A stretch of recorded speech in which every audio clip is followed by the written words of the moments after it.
때로는 삶 속에 고난의 밤이 와도 소망의 아침은 오리라. 눈물로 뿌려진 기도의 씨앗은 기쁨의 열매를 맺으리. 내 삶을 붙드신 주의 손 강하시니 폭풍이 와도 두려움 없네.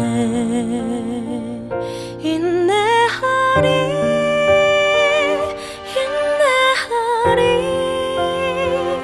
인내하리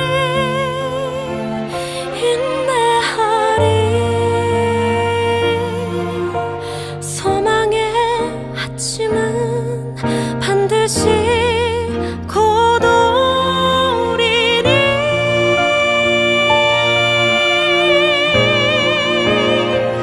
인내하리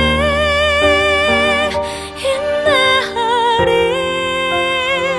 믿음으로 인내하리. 기쁨의 열매를 거두게 하심이네.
고난은 인내를, 인내는 연단을, 연단은 소망을 이루네. 때로는 삶 속에 고난의 밤이 와도 소망의 아침은 오리라. 소망의 아침은 오리라.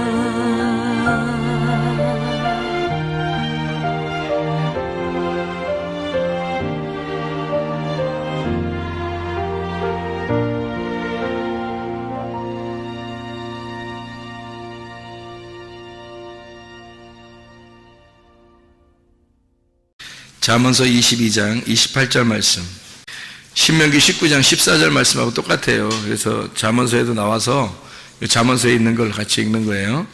잠언서 22장 28절, 내 선조가 세운 옛 지계석을 옮기지 말지니라. 같은 말씀이 신명기 19장 14절에 나와 있는 말씀입니다. 잠언서에 있으니까 그대로 그냥 잠언서를 가지고 잠언서 23장 10절 말씀도 한번 봐요. 옆에 있으니까 잠언서 23장 10절 말씀, 옛 지계석을 옮기지 말며 고아들의 밭을 침범하지 말지어다, 이렇게 되어 있습니다. 근데 고아들이란 말을 하고 그 다음에 지계석을 옮기지 말라는 그런 말을 하는 거 보니까 고아하고 또 연결되는 그런 말 같아요. 그죠? 고아들하고 또 연결되는 말 같아. 그래서 어디가 연결되는 것 같아요? 그 지계석하고 고아하고 왜 연결이 될까? 고아는 어떤 사람을 고아라 그래요? 아버지 없는 사람을 고아라 그래요. 아버지 없으면 아무래도 불편할까요? 안 불편할까요? 불편하죠. 주눅 들어있고 불편하고. 또 남편 없는 사람을 뭐라 그래요? 과부라 그래요. 그러니까 고아하고 이렇게 짝을 이루어서 자꾸 나오는 단어들이 뭐뭐예요. 성경에서는 과부하고 나그네. 그래서 세 개가 3종 세트예요. 그러니까 고아, 과부, 나그네. 여기 세 개가 3종 세트로 이렇게 많이 나와요. 성경에서는. 나그네는 집 없는 사람을 말하는 거고, 그리고 고아는 아버지 없는 사람을 말하고, 과부는 남편 없는 사람을 말해서 하나님은 이런 사람들을 이제 만나시려고 하는 거죠. 하나님은 이런 사람들에게 집 없으면 집 준다 그러고, 고아 아버지 없으면 아버지 준다 그러고, 아버지가 하나님 되신다 그러고, 그리고 이제 남편 없는 사람에게는 내가 너의 신랑이 되겠다, 이제 그런 이야기를 하게 되죠. 그래서 주님은 이렇게 3종 세트를 충분하게 채워주시는 분이, 이제 주님이 다 채워주시는 게 뭐냐면 나그네한테 내가 집이 되겠다 그러는 거예요. 내가 하나님의 집이 되겠다. 너는 하나님의 집으로 와라. 하나님의 집으로 초청하는 거죠. 나그네를. 고아는 아버지, 내가 아버지 되겠다 그런 얘기고, 또 과부한테는 내가 신랑 되겠다, 이제 그런 얘기를 하는 거죠.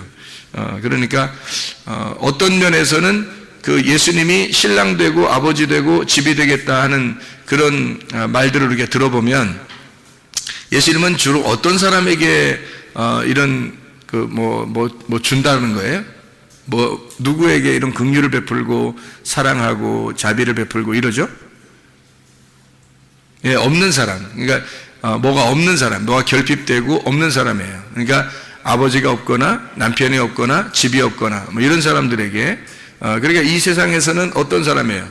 짓눌려 있는 사람이죠. 아무래도 이 세상에서 그러니까 세상적인 얘기가 아니에요. 뭐 어떤 사람은 어떤 뭐 남편 없으신 분이 있는데 뭐 엄청 승질도 뭐 고약하고 뭐 이런 사람이 있던데, 뭐 아니면 야 어떤 고아는 뭐 그냥 지 마음대로 살던데, 뭐 어떤 나그네 그냥 그 사람은 그냥 자기가 최고인 줄 알고 그냥 막 아무 데나 가서 막 함부로 행패해 버리고 막 이런 사람도 있던데, 이제 그렇게 우리가 봐서는 안 되고요. 그런 사람들은 이제 잘못된 거죠. 그런 말이 아니고 성경에서는 근본적으로 나그네, 고아, 과부 이 3종 세트는 불쌍한 사람을 얘기하는 거예요.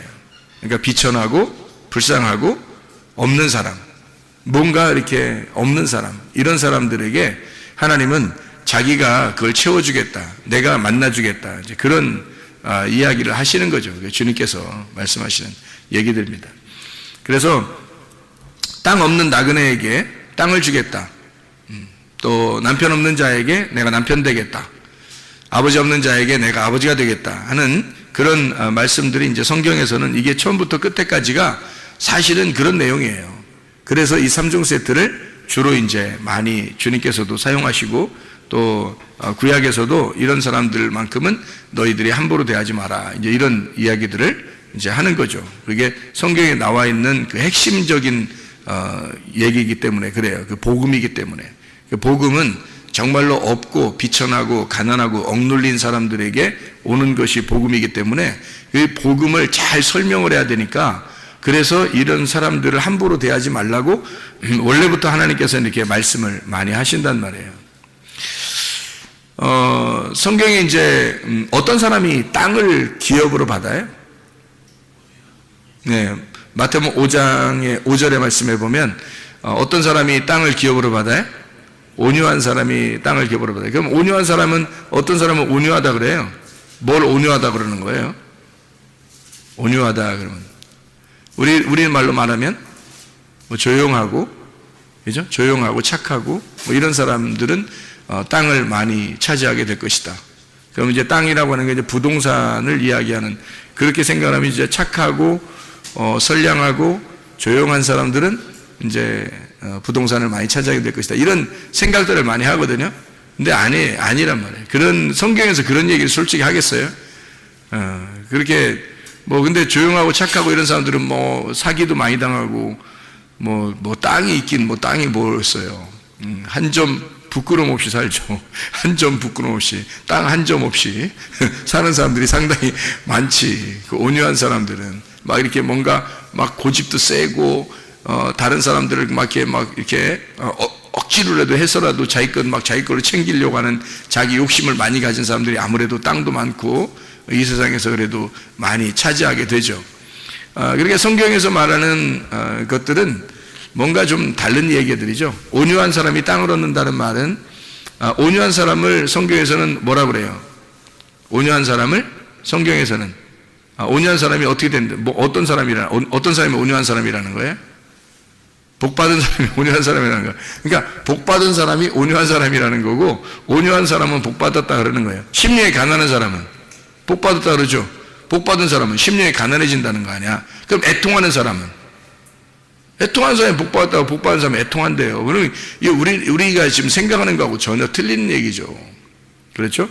그러니까 심령이 가난하다는 얘기도 심령이 가난해진다면 복받은 사람이고 복받은 사람은 반드시 심령이 가난해진다라는 얘기예요.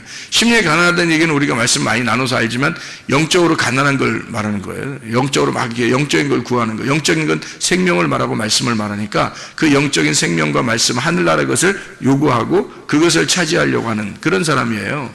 이 땅의 것을 요구하는 게 아닙니다. 그런 심령이 가난해진다는 것은 벌써 복이 있다는 거예요. 복이라는 영생, 예수 그리스도가 그 사람에게 있으면 그러면 이제 이 사람이 그런 것을 요구하게 된다는 거죠. 그런 심령의 가난은 거지가 된다. 이런 얘기거든요. 진짜 거지예요, 거지. 심령의 가난하다는 말은 진짜 영이 거지가 됐다. 이런 의미예요. 영적으로 그것을 거지처럼 막 구한다. 그런 의미거든요. 애통하는 사람이 또 복이 있다. 복 있는 사람이 애통하게 된대요. 그 애통한다는 말은요, 펜테오라는 단어거든요. 펜테오라는 단어는 슬퍼한다는 말이고 애도한다는 말입니다. 이게 펜도스에서 온 단어예요. 슬픔, 애도라는 거예요. 그러니까 애도한다, 슬퍼한다 그런 의미거든요. 그게 이제 파스코에서 나온 단어예요. 파스코라고 하는 단어가 고통스러운, 고난당한다는 의미가 있습니다. 그러니까 애통한 사람이 복이 있다, 복이 있는 사람은 애통한다는 말은 고난당한다는 말이에요. 복이 있는 사람이다. 그 사람은 애통한다, 고난당한다 그런 말이거든요. 이게 파스카에서 나온 단어예요. 파스카라는 말이 6월절이거든요. 6월절. 그러면 이제 애통한다는 말이 그냥 우리가 애통해 이런 애통이 아니고 사실은 6월절의 애통, 애끓는 그 속에서 막 창자가 뒤집히듯이 애끓는 애통을 말하는 거예요. 그런 애통을 하게 된다. 어떤 사람이? 복받은 사람아, 너는 이렇게 창자가 끊어질 만한 애통, 고난을 당하고 그런 그 고통을 호소하게 될 것이다. 부르짖게 될 것이다. 이런 얘기예요. 그 6월절의 고통이라는 게 대단하죠. 6월절이라고 하는 거는 여러분이 알듯이 6월절이라는 날에 이렇게 피를 이렇게 발라가지고 어린 양의 피를 이렇게 바른 집은 살았죠. 근데 그렇지 않은 집들은 다 어떻게 했어요? 막 장자가 죽은 것에 대한 울음이 그 온 애굽 땅을 갖다 다 이렇게 울음바다가 됐단 말이에요. 그러니까 이게 장자가 죽었다는 말은 첫째 아들이 죽었다는 얘기인데 그 집의 첫째 아들이 죽은 것에 대한 그 속에 창자의 그 애끓는 창자의 이렇게 호소, 애통 그런 슬픔이거든요. 그 사람 아들 죽어서 나오는 슬픔이에요. 그런 슬픔이 온 바다를 온 애굽 땅을 이렇게 적시듯이 그렇게 눈물을 흘린 그런 슬픔이 애통한다는 얘기인데 복받은 사람들아 너희들은 이렇게 될 것이다 이런 얘기거든요. 이게 말이 안 맞죠. 이 땅에 있는 걸로 말하면 말이 안 맞는 얘기예요. 그러니까 이게 6월절 어린 양의 피로 구원속받지 못한 사람들, 장자의 죽음 가진 사람들은 어떤 죽음을 얘기하는 거예요? 장자의 죽음이라는 건 첫째 아들의 죽음을 말하는 거예요. 첫째 아들의 죽음이라고 하는 것은 누구를 얘기하면 인류의 첫째 아들이 누구예요? 아담이거든요. 아담의 죽음을, 그러니까 다시 말하면 나의 죽음을 얘기하는 거예요. 내가 죽고 그리스도가 부활하는 거. 그래서 내가 죽어야 그리스도가 부활하는 거예요. 그러니까 나의 죽음을 통한 그 애통, 애곡. 예수 그리스도가 십자가 못 박혀 돌아가실 때 그의 어머니가 얼마나 울었겠어요. 울고 그렇게 슬퍼하던 예수님을 이렇게 잉태하고 출산하고요. 마리아가. 그리고서 예루살렘에 가서 예언자를 만나고 그러잖아요. 그럴 때 이제 뭐라 그래요? 당신은 이 아이 때문에 굉장히 애통하게 될 것이다. 이제 그런 이야기도 듣고 그러죠, 그죠? 그러니까 이 아이 때문에 애곡하게 될 것이다. 장자의 애곡입니다. 장자의 죽음에 의한 애곡. 예수님이 마리아의 그 자녀들 중에서 첫 번째 아들이에요. 그렇죠? 장자입니다. 예수님이요. 그 나머지 이제 동생들이 또 태어났는데 예수님이 첫 번째 아들이에요. 그러니까 그 장자의 죽음에 대한 것은 바로 6월절 날 애굽에서 장자의 죽음이 누구의 죽음을 얘기하는 거겠어요? 그러니까 예수의 죽음을 얘기하는 거죠. 예수가 죽을 때 그의 어머니가 애통하는 그 애통을 생각해 보라고.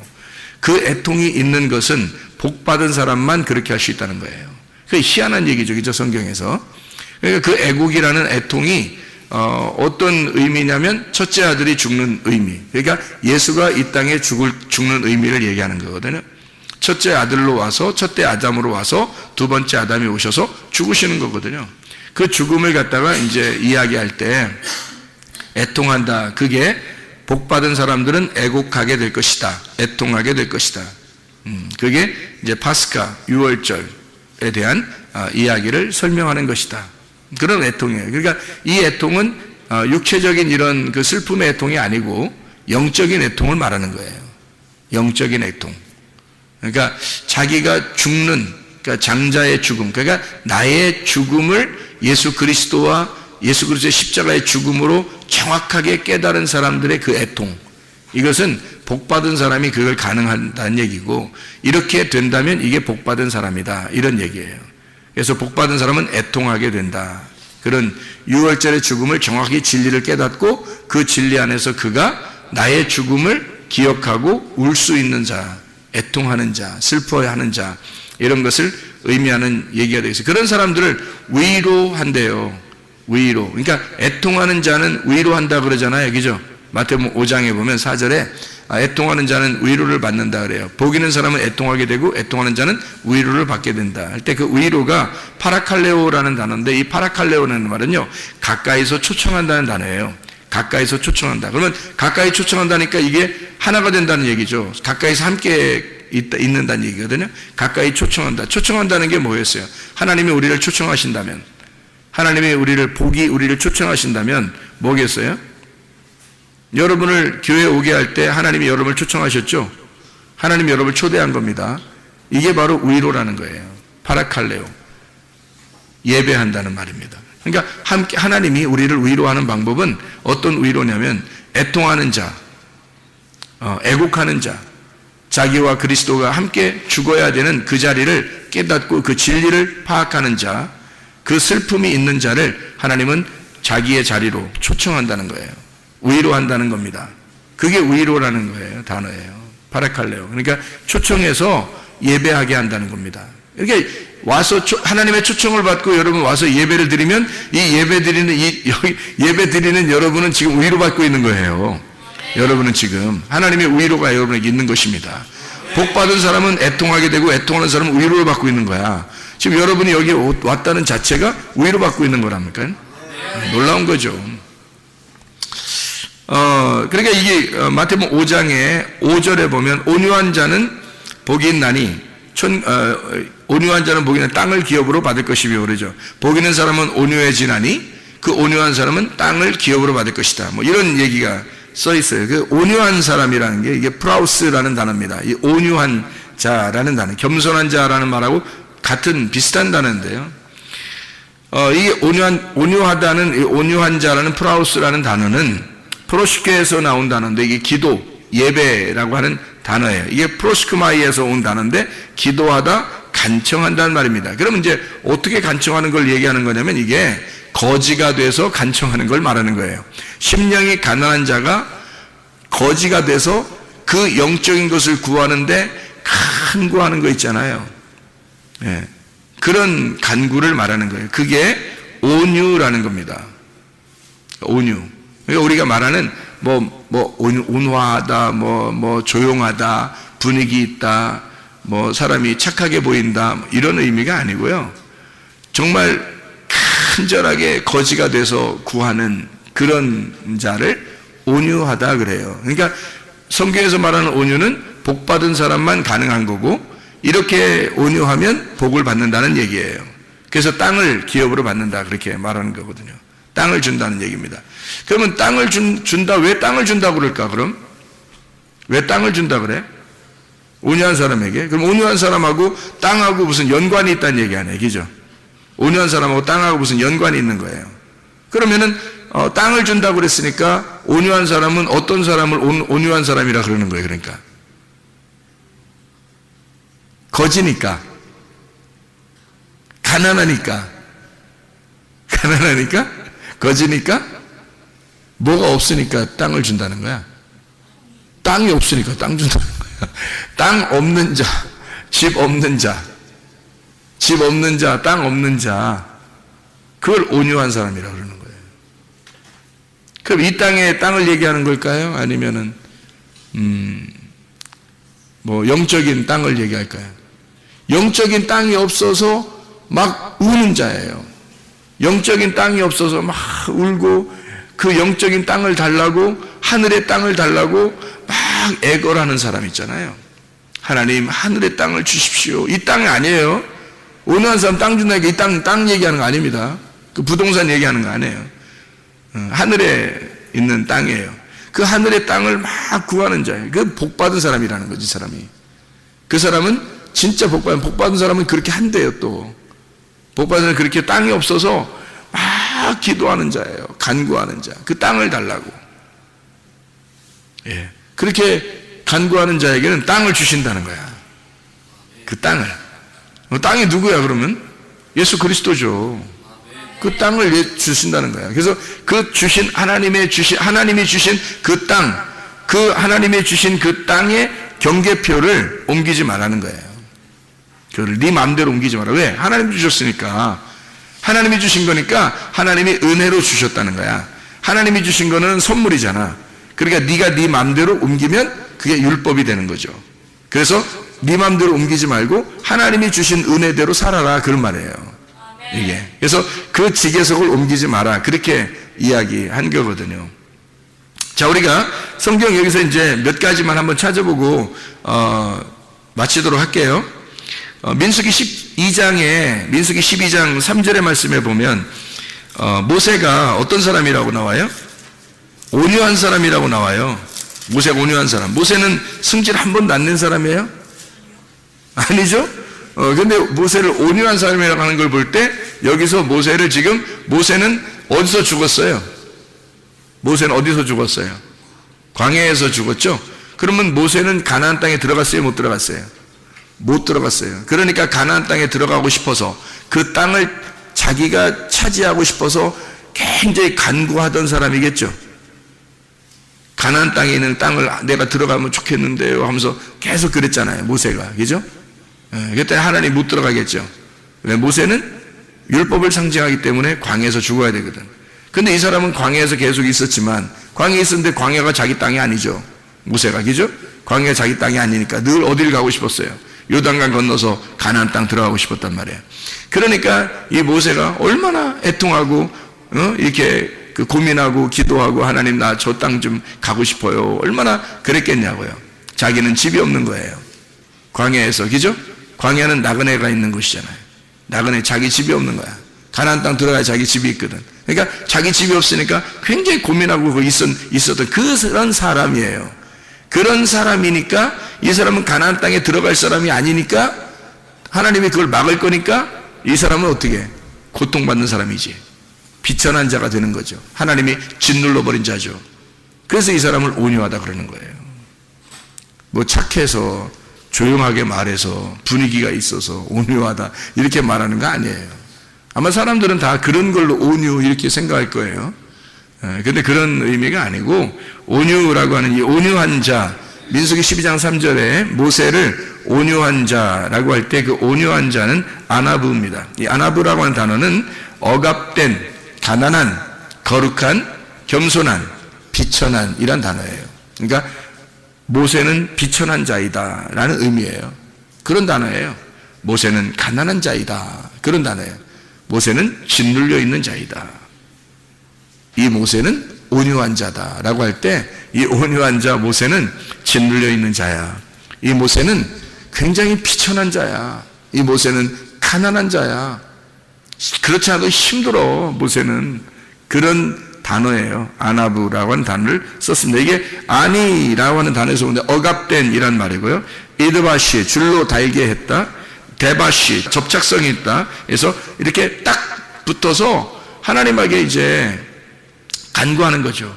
좀 살려주세요. 이런 자예요. 그런 사람을 온유하다. 이게 모세를 얘기하는 거죠. 모세가 아주 온유함이 대단했다. 이런 얘기를 하죠. 시편 34편 6절 이 곤고한 자가 부르짖음에 여호와께서 들으시고 그의 모든 환난에서 구원하셨도다. 곤고한 자, 이 곤고한 자도 아나브입니다. 이게 억압된, 가난한, 거룩한, 겸손한 이런 사람이 부르짖으면 하나님이 응답하신다. 그런 말이고요. 37장 11절 말씀 보면요. 37장 11절 그러나 온유한 자들은 땅을 차지하며 풍성한 화평으로 즐거워하리로다. 온유한 자가 땅을 차지하며 라는 말이 어디 나오죠? 신약에서 마태복음 5장 5절에 나와 있는 말이 여기에 있는 말을 그대로 썼겠죠. 그죠? 그 온유한 자. 그래서 온유한 자 이게 아나브, 억압된, 가난한, 거룩한, 겸손한, 비천한 자, 땅을 차지하게 된다. 풍성한 화평으로 즐거워하리로다. 이런 말씀을 하고 있죠. 시편 119편 71절의 말씀에 보면요. 시편 119편 71절에 보면 고난을 당하면 유익하다 그렇게 이야기하거든요. 고난당한 것이 내게 유익이라 이로 말미암아 내가 주의 율례들을 배우게 되었나이다. 하나님의 말씀들을 배우게 되었다고 그러는데 그 고난을 통해서 그 고난이라고 하는 게 아나입니다. 보고 있다는 말이고 위협하고 있다, 누르다, 괴롭히다, 훈련하다라는 말입니다. 그러니까 하나님은 이 고난이 그냥 이렇게 어려움 주고서 없애버리려고 하는 고난이 아니라 사실은 훈련을 목적으로 하는 거예요. 훈련해서 짓눌러 버리는 거죠. 이 사람을 괴롭혀서 훈련하는 거예요. 하나님이 그걸 만들어내시는 걸 시편 119편 71 그러니까 그게 이제 하나님의 말씀을 배우게 되는 기회가 되었다. 그런 이야기가 되겠습니다. 한마디로 말하면 온유한 자는 어떤 사람이에요? 이 땅에서 땅을 잃어버린 자죠. 땅을 잃어버린 자. 이 사람들이니까 하나님 앞에 간구하게 되고 애통하게 되고 하나님 땅을 주십시오라고 간청하니까 하나님께서 그런 사람들에게 땅을 주시겠다 이렇게 이야기하는 것이 되는 거죠. 그러니까 모세를 생각하면 딱 이해가 되겠죠. 모세를 생각하면 모세가 온유한 사람의 대표였는데 그 모세라는 사람이 어떤 사람이었는가 봤더니 광야에서 가나안 땅을 들어가고 싶어하는 그 땅을 차지하고 싶어하는 그 애통함이 있었던 사람이었구나. 그랬더니 그를 온유하다고 하나님이 인정하시더라. 그래서 그 사람에게 주신 땅이 어디겠어요? 하늘나라 땅이죠. 그래서 이 땅에서 죽음을 죽었을 때 그 시체를 찾아보지 못했다 그랬죠. 그죠? 땅에 시체가 있지 않고 그를 하늘로 옮겼다. 이제 이런 이야기를 이제 이야기하는 거죠. 이제 그런 온유함이라고 하는 것은 이런 의미가 있어요. 이 땅에서 가장 자기를 온유하다라고 이렇게 표현했던 분이 계신데 누구예요?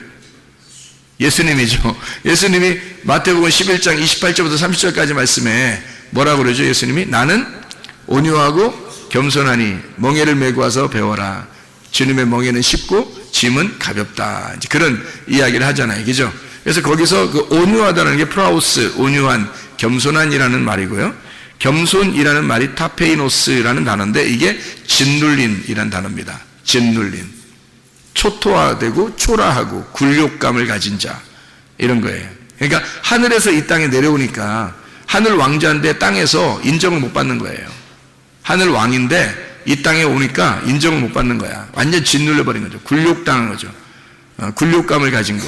초라한, 비천한, 이렇게 겸손한 분이에요. 그러니까 주님은 하늘에 계신 분인데 이 땅에 와서 이 땅에서 초라한 거지가 되었다. 이런 말입니다. 한마디로 말하면 나는 온유하고 겸손하니까 나한테 와. 다시 말하면 자기는 하늘의 왕인데 이 땅에 와서 내가 초라한 거지가 되었거든.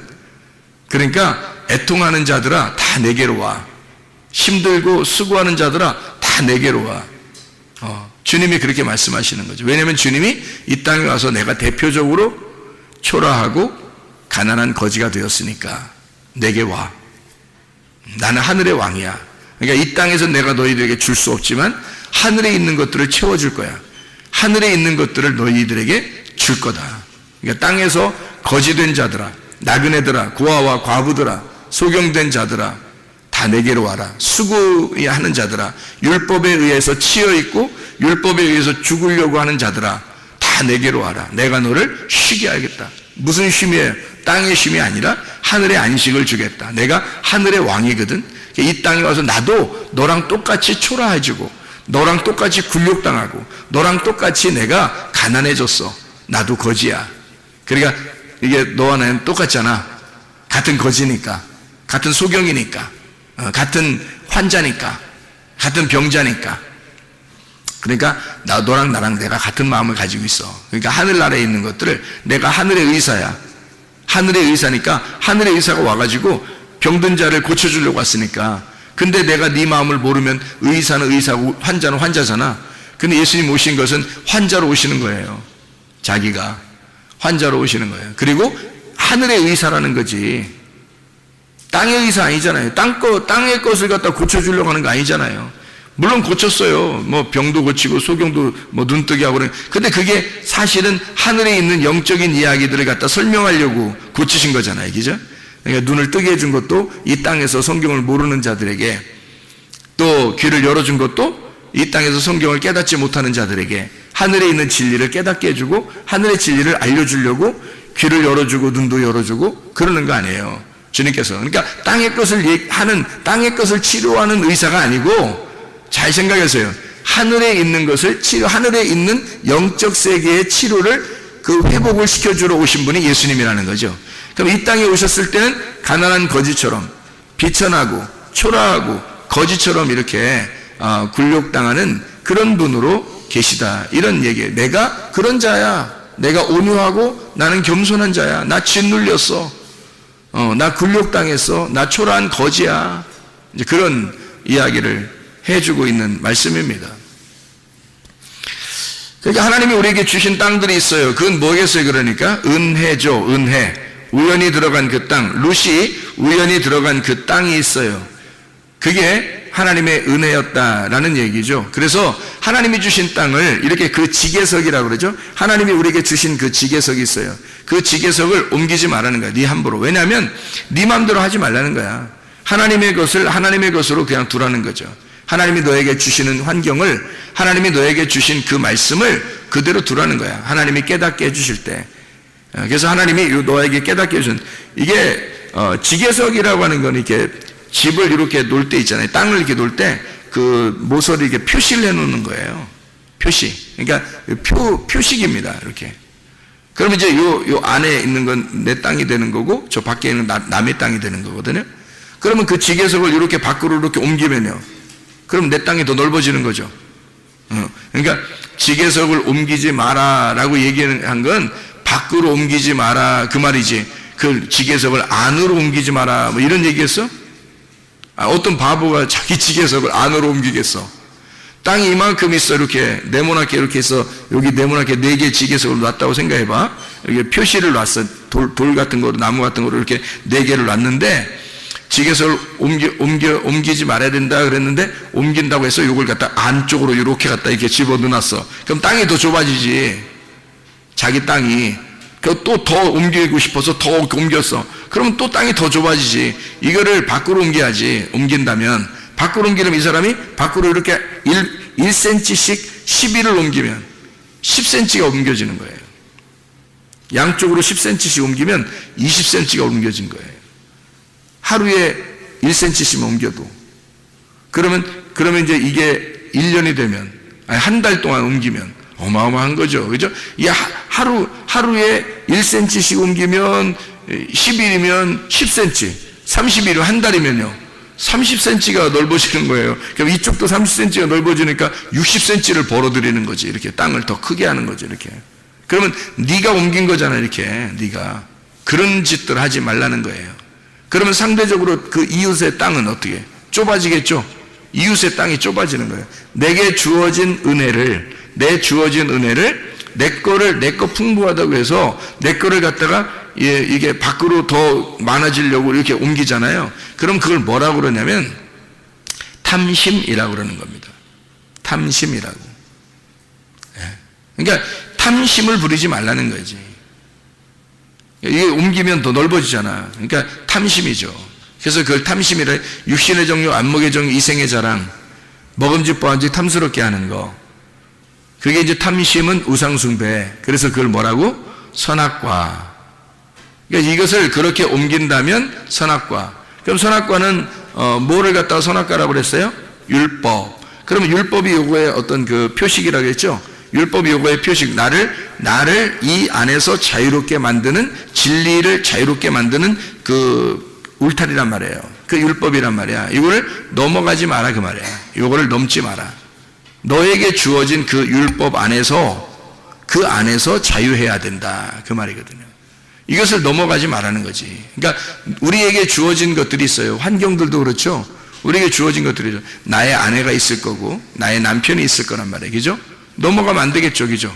나의 자녀가 있을 것이고 나의 부모가 있을 거란 말이에요. 그걸 넘어가지 말라는 거죠. 그죠?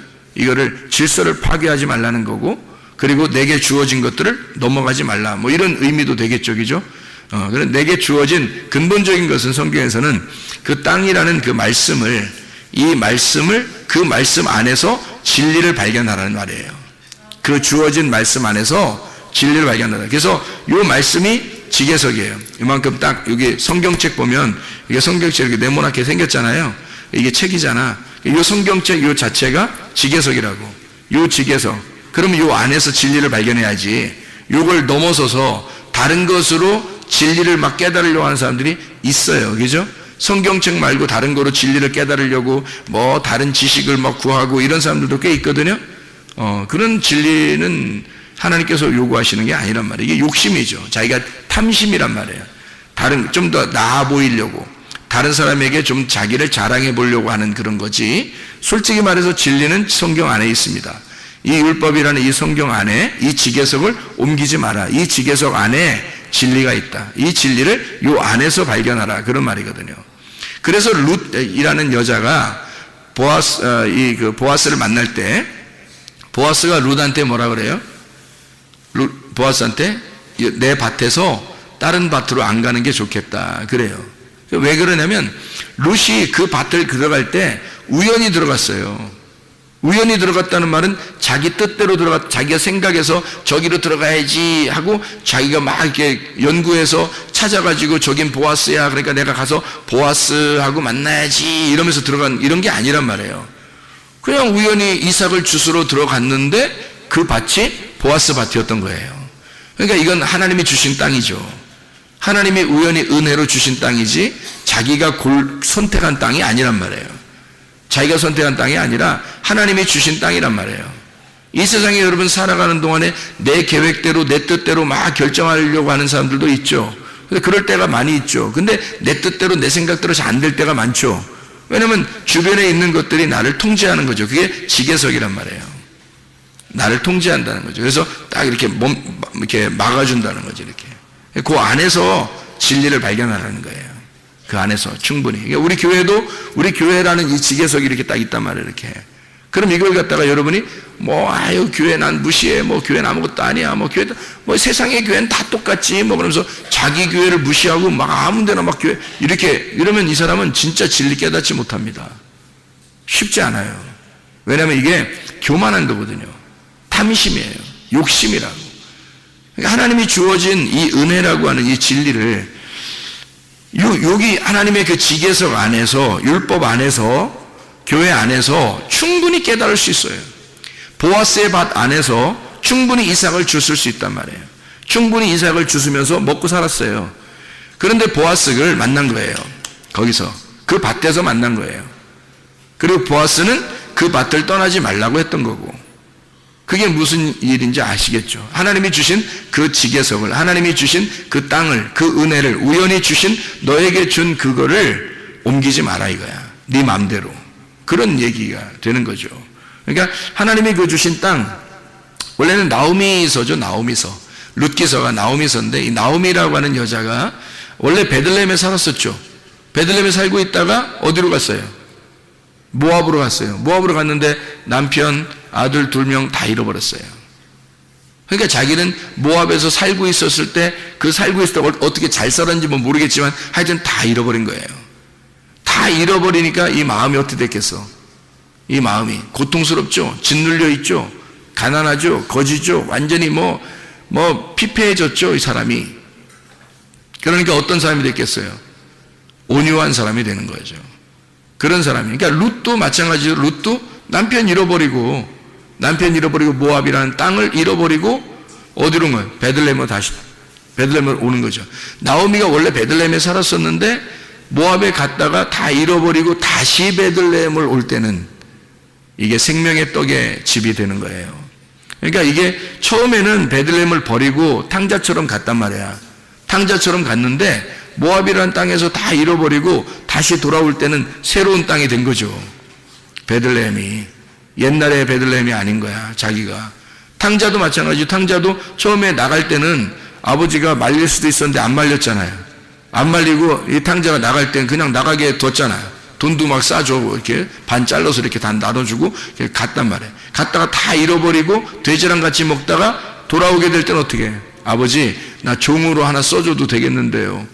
이렇게 얘기해요. 얼마나 가난해진 겁니까? 그죠? 얼마나 비천해졌어요. 굴욕당한 거죠. 자기의 굴욕감. 그래도 견디고 먹고만 살면 좋겠습니다 하는 하나님의 이 아버지의 양식만 있으면 내가 좋겠습니다. 나머지 다 필요 없어요. 먹고만, 이 진리의 말씀만 주세요. 그러면 나는 그냥 살겠어요. 아무것도 다 필요 없습니다 라고 이야기했단 말이에요. 그죠?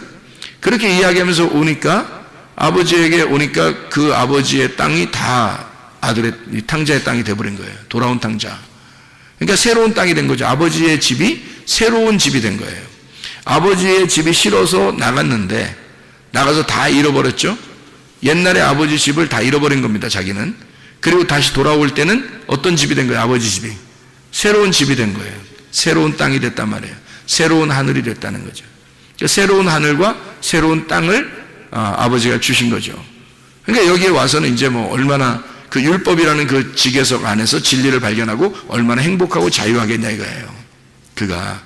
그런 똑같은 거죠. 룻이라고 하는 여자도 다 잃어버리고 베들레헴에 돌아오니까, 돌아와서 보아스를 만나니까 떠나고 싶겠냐고. 이제 신랑을 만난 거예요. 신랑도 없죠. 땅도 없죠. 집도 없죠. 아무것도 없는 이 여자에게 주님께서 새로운 땅을, 새로운 아들을 주시는 거예요. 새로운 남편을 주시고요. 그래서 보아스를 만나서 아들을 낳게 되죠. 그리고 그 땅에서 살게 되죠.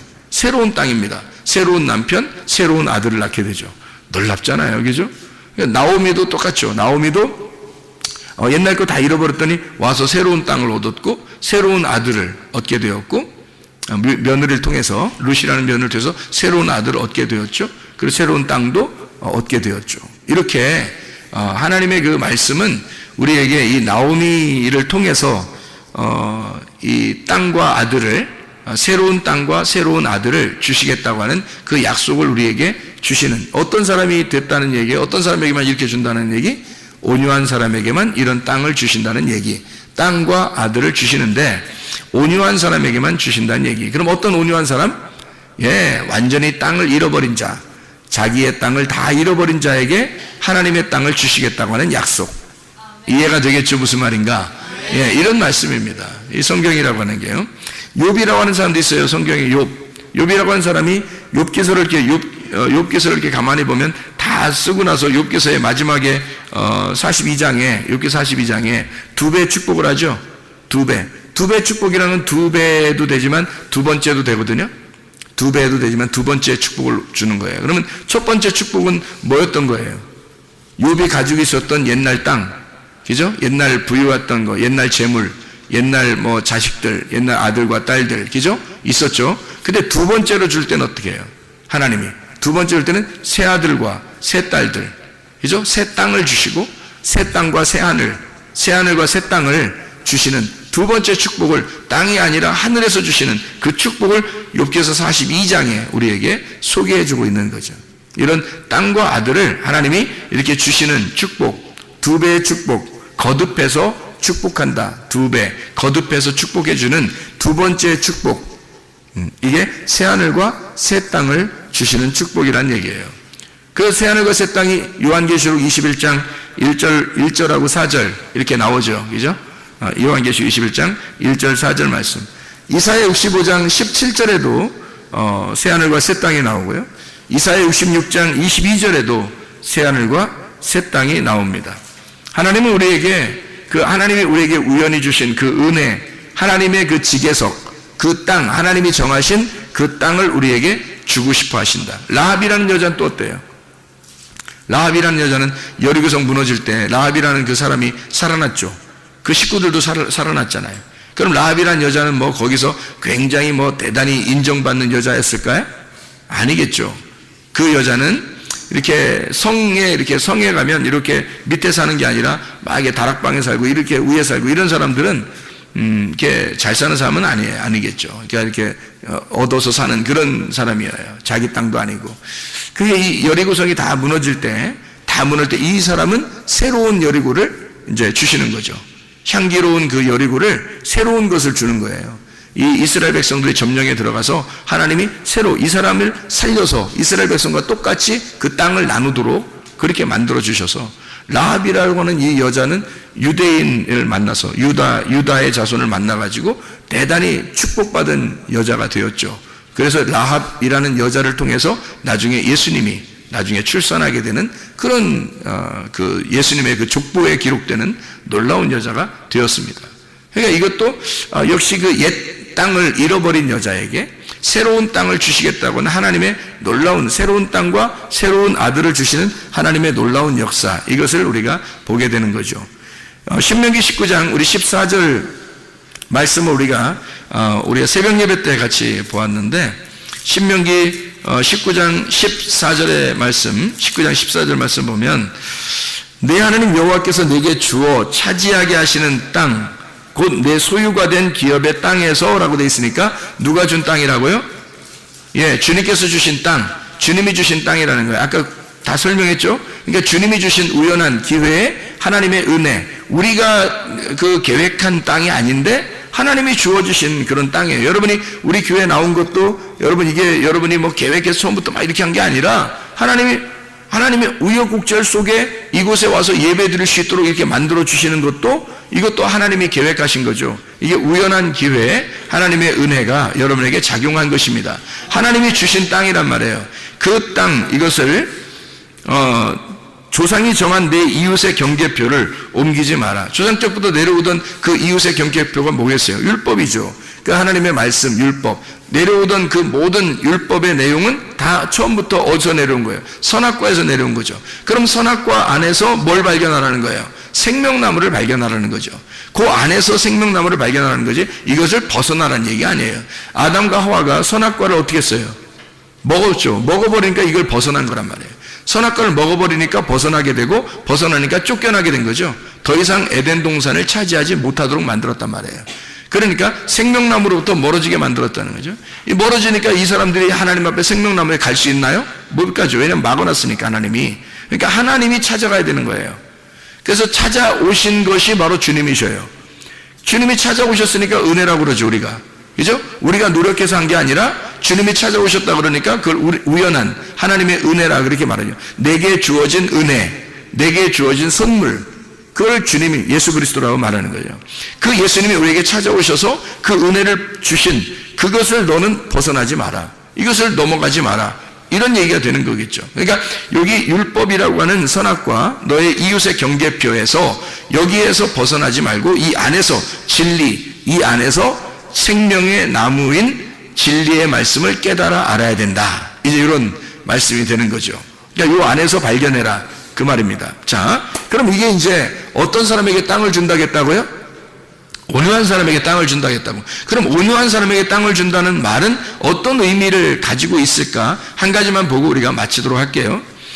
창세기 23장 13절부터 창세기 23장 13절부터 20절까지 말씀인데요. 창세기 23장 13절부터 20절까지 말씀. 자, 여기에서 아브라함이라는 사람이 나오는데, 이 아브라함이 백성, 그 땅의 백성이 듣는 데서 에브론에게 말하 이르되 당신이 합당히 여기면 청하건대 내 말을 들으시오. 내가 그 밭값을 당신에게 주리니 당신은 내게서 받으시오. 내가 나의 죽은 자를 거기 장사하겠노라. 에브론이 아브라함에게 대답하여 이르되 내 주여 내 말을 들으소서. 땅값은 은 400세겔이지만 그것이 나와 당신 사이에 무슨 문제가 됩니까? 당신의 죽은 자를 장사하소서. 아브라함이 에브론의 말을 따라 에브론이 해쪽 속에 듣는 데서 말한 대로 상인이 통용하는 은 400세겔을 달아 에브론에게 주었더니 마므레 앞 막벨라에 있는 에브론의 밭 곧 그 밭과 거기에 속한 굴과 그 밭과 그 주위에 둘린 모든 나무가 성문에 들어온 모든 해쪽 속에 보는 데서 아브라함의 소유로 확정된지라. 그 후에 아브라함이 그 아내 사라를 가나안 땅 마므레 앞 막벨라 밭 굴에 장사하였더라. 마므레는 곧 헤브론이라. 이와 같이 그 밭과 거기에 속한 굴이 해쪽 속으로부터 아브라함이 매장할 소유지로 확정되었더라. 이렇게 되어 있거든요. 그럼 이게 이제 창세기 23장 13절에서 20절까지 말씀에 왜 아브라함은 에브론에게서 이렇게 땅을 샀을까요? 왜 땅을 샀을까요? 땅값을 후하게 쳐준 거예요. 땅값을 후하게 쳐서 그걸 땅을 산 거거든요. 값을 치르고 우리를 산 거죠. 주님이 우리가 땅을 차지하게 하려고 주님이 우리를 위해서 대신 값을 치러준 거죠. 그렇죠? 그러면 이 후한 값을 치르고 우리를 땅을 차지하도록 만들어. 그러면 그 땅이 어떤 땅이라고 여기서는 말해요? 이 아브라함이 어떤 사람이기 때문에 여기 땅을 산 거예요. 땅이 없어서. 그죠? 그러면 땅이 없다는 것은 여기서 지금 아브라함이 어떤 사람이었다는 거예요? 나그네였다는 거예요. 나그네였다. 나는 나그네다. 집이 없다. 집이 없으니까 나는 뭐 천막 하나 치면 내가 집이고 그냥 뭐 천막 걷어서 저쪽으로 옮기면 저기가 내가 그냥 잠자는 곳이고 뭐 이렇게 생각했는데 아니 아예 그냥 그 죽은 부인을 위해서 거기다가 집어넣어야 되니까 그 땅 안에 집어넣어야 되거든요. 그러니까 이게 천막 안에다 집어넣고 다닐 수는 없잖아요. 그러니까 땅 안에다 이렇게 집어넣어야 되는데 내 땅이 없는 거야. 그렇죠? 그러니까 온유한 자가 땅을 기업으로 받는다 그랬으니까 잘 생각해봐요. 온유한 자가 땅을 기업으로 받는 거니까 그러면 온유한 자는 뭐라고요? 어떤 사람이라고? 어떤 사람이요? 비천하고 초라하고 거지된 굴욕감 있는 자인데 그게 어떤 사람이니까 땅을 기업으로 주는 거라고? 땅이 없으니까 땅을 기업으로 준다고. 그러니까 온유한 자는 근본적으로 뭘 얘기하는 거라고? 어떤 사람을 얘기하는 거라고? 땅이 없는 사람을 얘기하는 거라고. 그러니까 아브라함도 지금 어떤 사람이야? 땅이 없는 사람이라니까. 땅이 없는 사람이니까 땅을 차게 된 거예요. 무슨 말인지 알겠어요? 땅이 없는 사람이니까 땅을 샀어요. 아브라함이 어디에 자기의 땅이 있다고 하는 데가 있었어요?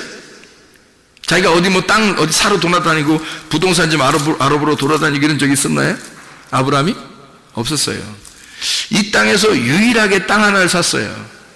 이 땅에서 유일하게 땅 하나를 샀는데 그게 하필 뭘 산 거예요? 무덤을 산 거예요. 무덤을. 그러니까 참 희한하적이죠. 아브라함이 땅을 하나 샀는데 다른 땅을 산 게 아니라 좋은 땅 뭐 이런 게 아니라 무덤을 하나 산 거예요. 그러니까 굴이 있는 그러니까 굴에다가 이제 던져놓는 거죠. 시체를. 그래서 굴에다 던져놓는 그 무덤이니까 무덤이 있는 밭인데 그 무덤을 갖다 산 거예요. 그러니까 아브라함은 다른 거 산 게 아니라 무덤을 산 거라는 거죠. 그러면 잘 생각해 보시라고요. 유일한 터전이 그가 산 유일한 그 자기 부동산 집이 이 땅에서 무덤이었던 거죠. 그래 자기는 지금 이 땅에서 어떻게 한다는 거예요? 나그네 인생에서 자기 이 땅에 무덤에 들어간다. 그죠? 자기 아내도 그 무덤에 들어가게 하고 자기도 그 무덤에 들어가게 될 것이다. 그러니까 유일하게 이 사람이 본토 친척 아비집을 떠나서 다 잃어버렸죠. 아버지도 죽고 그죠? 다 잃어버리고 왔잖아요. 가나안 땅에. 그러니까 나그네로서 왔죠. 아버지도 없죠. 집도 없죠. 아무것도 없는 사람이에요. 그런 사람을 성경에서는 뭐 어떤 사람이라고 그래요? 복 있는 사람은 뭐해지나니? 온유해지나니 이 사람에게는 땅을 기업으로 받는다. 근데 그 땅을 어떤 땅을 주었다? 헤브론에 있는 막벨라 굴에 있는 무덤을 주었다, 이 말이잖아요. 그죠? 그러니까 하나님이 주시긴 주셨는데 무덤을 주었다. 그것도 비싼 값을 주고, 예수님이 우리의 값을 치러주시고 우리 교회를 구입해서, 주님께서 예수님이 값을 치르고 자기의 목숨이라는 값을 치르고 자기의 생명을 내주고 우리 교회를 샀다 이거죠. 그러면 그 무덤이 어떤 곳이에요? 무덤이라고 하는 것은 어떤 곳이에요? 죽은 사람이 들어가는 곳이죠. 죽은 사람이 들어가서 문을 닫으면 저쪽 무덤 밖에는 어떻게 되는 거예요? 여기서 무덤으로 들어가는 건 죽은 사람이 들어가는 거고, 무덤 저쪽 편에는 부활해서 가는 편이죠. 그죠? 그러니까 이쪽에서는 무덤, 죽어서 들어가는 곳이고, 무덤 끝에는 부활해서 나가는 곳이란 말이에요. 그걸 무덤이라 그러는 거예요. 성경의 무덤은 죽음과 부활의 장소예요. 그래서 예수님 시체를 무덤에 집어넣고는 문을 닫았죠. 그랬더니 문을 닫았더니 그분이 하나님께서 이 예수를 살리면서 문을 어떻게 해요? 문을 열어버렸죠. 그러니까 무덤에 들어갈 때 죽은 시체로 들어가고 문을 열면서 부활해서 나오는 거란 말이에요. 그러니까 무덤이라고 하는 것은 두 가지를 동시에 가르쳐 준다는 거죠. 어떤 걸 가르쳐 주는 거예요? 죽음과 부활을 갖다가 같이 알려주는 것이 무덤이라는 겁니다. 그러니까 지금 막벨라 굴을 샀다라고 하는, 거기서 구입한 이 비천한 자 아브라함은 아무것도 갖지 못한 초라한 이 굴욕당하는 가난한 거지, 다른 사람들이 볼 때는 집도 아무것도 없는 그런 부모도 없는 집도 없는 아무것도 없는 이 아브라함에게 이 온유한 가난한 비천한 이 사람이 땅을 기업으로 하나님이 주셨는데 무덤을 주시더라. 그 무덤이 뭐다? 죽음과 부활을 함께 동시에 간직하고 있는 교회를 말하는 거죠. 그 무덤이. 그러니까 아브라함에게 주신 땅은 교회인 거죠. 교회에 하나님의 아들이 교회를 차지하게 되는 것을 말하는 것입니다. 하나님의 아들이 교회를 차지하게 된다. 이 교회는 아브라함의 입장에서는 옛날에 있었던, 자기가 가나안 땅에 들어오기 전에 가지고 있었던 그런 땅과 그런 집이 아니었죠. 자기가 이제는 자기가 값을 치르고 얻는 새로운 교회, 하나님의 땅이 되었던 거죠. 이게 새 하늘과 새 땅이 된 거죠. 그래서 이 새 하늘과 새 땅을 차지하게 되고, 여기서 자기가 죽어 새 하늘과 새 땅에 들어간다고 하는 그 약속의 언약을 받는, 하나님의 말씀의 언약을 받는 놀라운 장소, 그게 교회입니다. 여러분에게 이런 교회에 여러분 오신 것을 환영합니다. 여러분, 애통하는 자는 위로를 받는다 그래요. 하나님께서 여러분 이곳에서 주님을 만나 예배할 때, 그 예배하러 여러분을 예배하게 하기 위해서 여러분을 초대하신 하나님은, 이 하나님은 그것이 위로라고 말씀하는 겁니다. 여러분이 이곳에 왔다는 이 자체가 위로인 거예요. 하나님은 여러분을 이곳에 오게 한 것이고, 오게 한 것이 하나님의 위로라는 거예요. 하나님의 위로를 충분히 받으셔야 합니다. 이곳에 오면 하나님의 교회, 우리가 이 땅을 차지하게 하는 하나님의 아들로 이 땅을 차지하게 해서 진정한 새 하늘과 새 땅이 되는 예루살렘, 새 예루살렘인 교회가 이곳에 세워지는 것입니다. 하나님의 놀라운 집, 하나님의 집, 새로운 하늘과 새로운 땅인 하나님의 교회라는 집, 이 교회를, 이 땅을 주시는 거죠. 어떤 사람에게? 온유한 사람에게, 내 땅이 없는 사람에게, 내 집이 없는 사람에게 이 땅을 주시는 거죠. 하나님은 이 교회가 여러분의 집이 되기를 원하시는 거예요. 기도하겠습니다. 우리 하나님 아버지, 사랑과 은혜를 감사를 드립니다. 우리에게 이런 놀라운 교회를 허락해 주셔서 고맙습니다. 하나님의 말씀이, 그 진리가 끊임없이 흐를 수 있도록 인도해 주셔서 하나님의 뜻대로 살다가 주님 만나게 도와 주시옵소서. 예수 그리스도 존귀하신 이름 받들어 기도 올리옵나이다.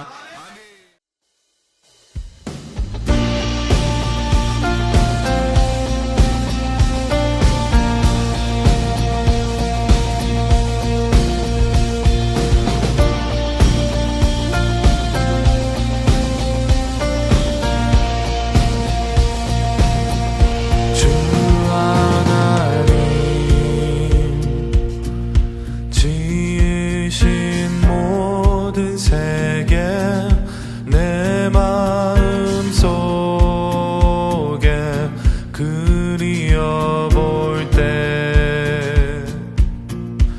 하